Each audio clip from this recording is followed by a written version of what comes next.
these refs. I mean, there is going to be former players talk about refs more than anybody else because and by we, I'm putting myself in a former players category when I shouldn't. I understand. I just got a chance to be there, and I've been fucked over by a ref, so I guess I can. No, you can do it, yeah. I can speak as that's the case.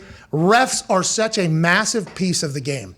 And it just kind of gets overlooked by, I think, a lot of commentators. Now, Troy Aikman will let it eat every once in a while. And I think Collinsworth will even let some out. It depends on who you are, whether or not you can talk it, because the refs are literally a representative of the league. They're a representative of the game. Whenever they're on a solo shot, ISO shot, to 20-some, 25, 30 million people, they are representing the sport and the game when they're speaking.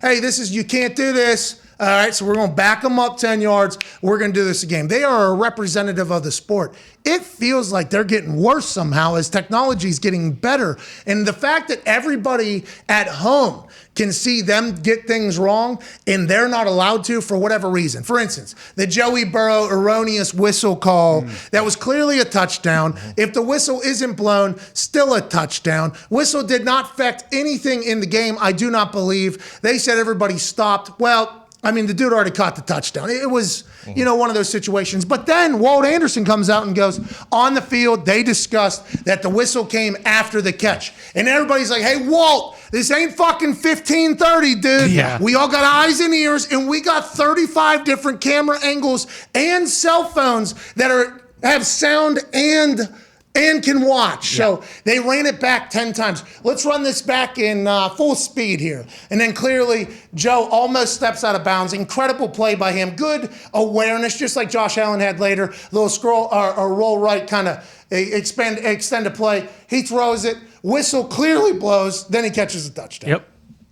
I think we all got to the point where it was just like, they would have scored that touchdown anyway. Touchdown. It was a hell of a play. If they were blowing him out of bounds, he wasn't out of bounds. He was actually in bounds, so it was a ref fuck up. But then whenever they come out and compound the problem and say, well, the whistle was clearly after the ball was already caught, so we didn't think it affected anything. You fucking idiots. That is not the case at all. Why is that even being released? Because now you have to call into question their intelligence, their awareness, and when they were having that conversation on the side, the ref that had the erroneous whistle, which we all assume it was because he thought that Joe Burrow stepped out of bounds. Yeah. That was not the case. It was actually just an erroneous whistle. And then they get into the huddle group and he goes, I blew the whistle, but it wasn't after until I saw him catch it. And they're like, okay, cool. That doesn't mean anything. Then we'll just move on. Now you're going to call into question the entire system. Yeah. And how do we have the replay assist happen sometimes, but not all the time? Are we trying to slow roll it? Well, how come we're slow rolling this thing that benefits the game immensely in some very important games, but not in other very important games? This shit got to get figured out. And I know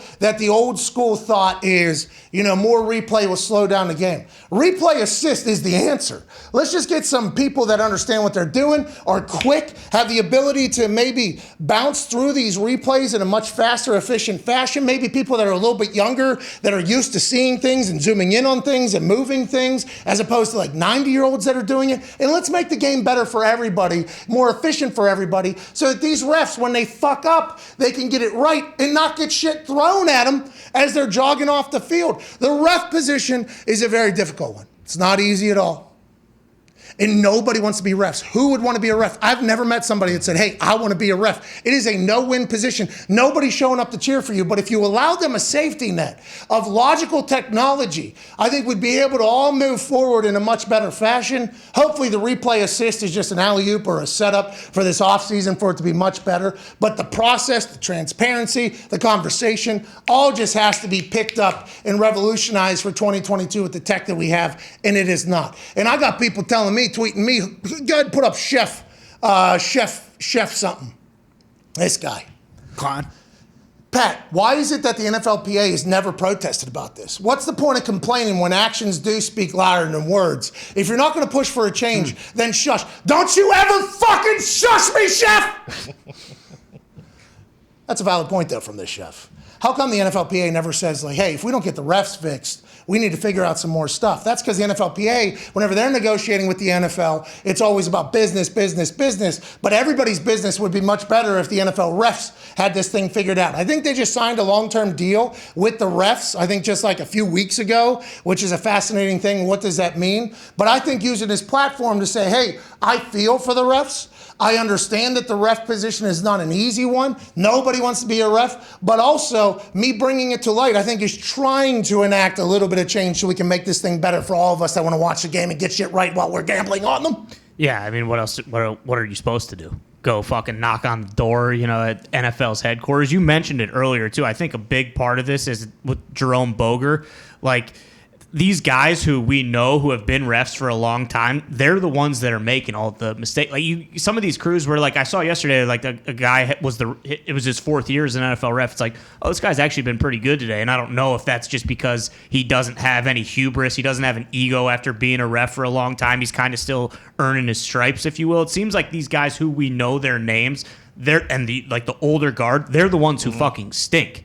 So it's kind of like we laid it out earlier in the season. You said until they do something where these refs are full-time employees of the NFL, they're not lawyers or dentists who have their own, big-time practices who are just kind of doing this because they enjoy getting out there. Until that happens, there's no reason to think that anything's going to get any better. Enjoy getting out there and also enjoy being heel. In their minds, kind of the star of the show. Well, think about it. I mean, what's old buddy Carenti, right? Yeah. He stick this pooper out. Yeah. Stick this pooper out and then says, ISO, please zoom in on me.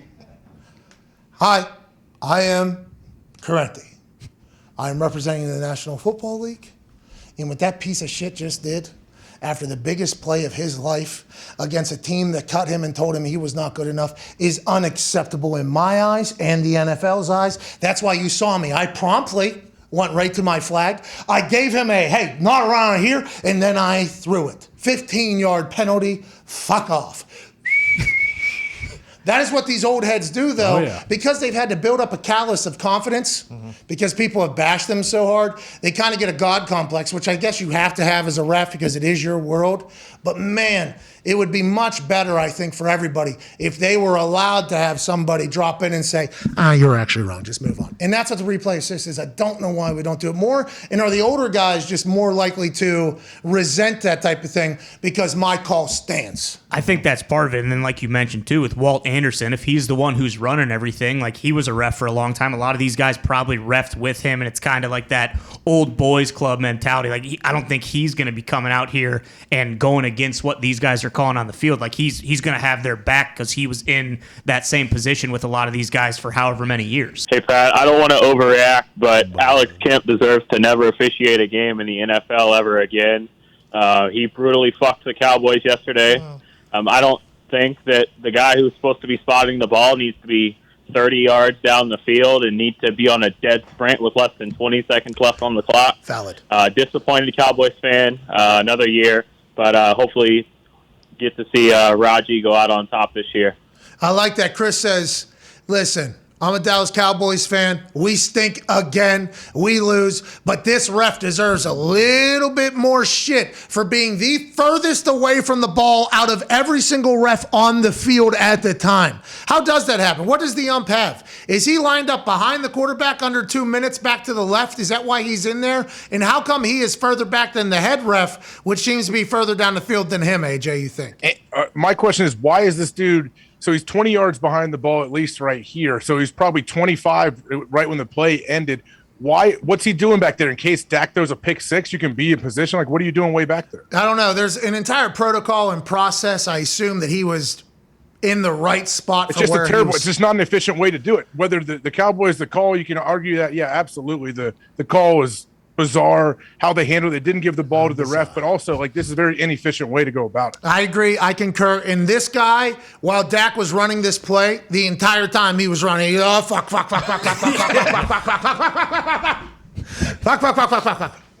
Spotted the ball twice, 3 times while he's putting it down there. I mean, what a nightmare. In the process, remember, the head ref has to watch what? He watches the quarterback, he watches around the quarterback, then once the ball is released, he watches the quarterback, then he watches something else. The ump is supposed to watch something, and they're supposed to watch something. The side judge does their thing, back judge, they all have their own little rules. In process I don't know why that guy was the furthest away from the goddamn ball at the time. He must have been checking out something pretty sweet.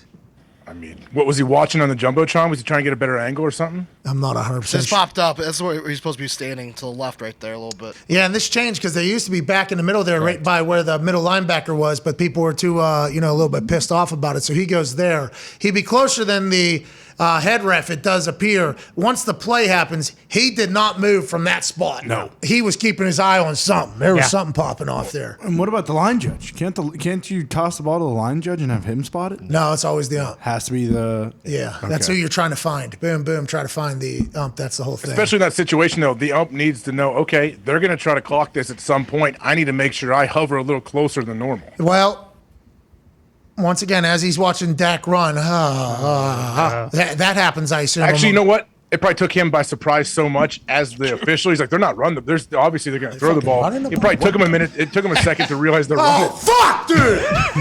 That would have been awesome. Oh no! Give me the ball. Give me the ball. Okay, fuck. Shit. His mic. Is he mic'd Fuck out of my up? way. We need his mic. I want to lost. see him mic'd up. I'm gonna get blamed for this. And the other refs go, no, you did your job. I'm going to get blamed for this. No, you did everything you could. Let's just get off this field. And as he's jogging off the field, I'm going to get blamed for this. The other refs are like, no. And then bottles are landing. Yeah. Oh, no, those are for me. Yeah, they are actually. Yeah, this Keep is your head your down. fault. This is your fault. That was awesome. What a scene, dude. Hey, you think Dak gets in trouble? I know that he said whatever. They were talking about people throwing stuff. And they said, oh, they're throwing at the officials too. And he said, good for them, I think. Well, yeah, something Or that's good. Credit to them. credit to them Yeah. then. Yeah, because he gave Will him he get fined for that? Who knows? Who cares? He's got plenty of money. I mean, probably. I know he's got money. I'm just saying, are they that petty? They will fine him for that? I assume he'll hear from somebody, about it. In that letter that he hears from the NFL, it'll say, since you decided to run this long and slide with this much time left, it actually put the ref in a terrible position, especially because you refused to hand the ball to him like you're supposed to do it. You handed it to your center. Since when does the center spot the ball, Dak? We'll tell you, never. Then you go into your press conference afterwards and say, good on the Cowboys fans for threatening to hurt that ref. Well, maybe if you didn't fuck up, Dak, the refs wouldn't even be in that position, and for that we are fining you $400,000. Imagine if that's how the NFL wrote its letter to Dak. That'd be. They said they practice this over and over again. What you also need, part of the thing that when you practice that, okay, hey, we're going to sprint up. Let's make sure we get the ball to the umpire. You also probably need to practice having your center and guard be aware of where he's at and try to spread out and give him some space so he can slide through a gap. Dude, did he spot it or hand it to the center? I forget. I think he handed it to the center. Hand it. I thought he spotted. I thought he put it down, and then the center ran up, put his hand on it. Then And then the ref comes, get the fuck out of the way. I was 30 yards away. Jesus. Where is it? Here. Fucking. Oh, no, this is my fault. What a moment, man.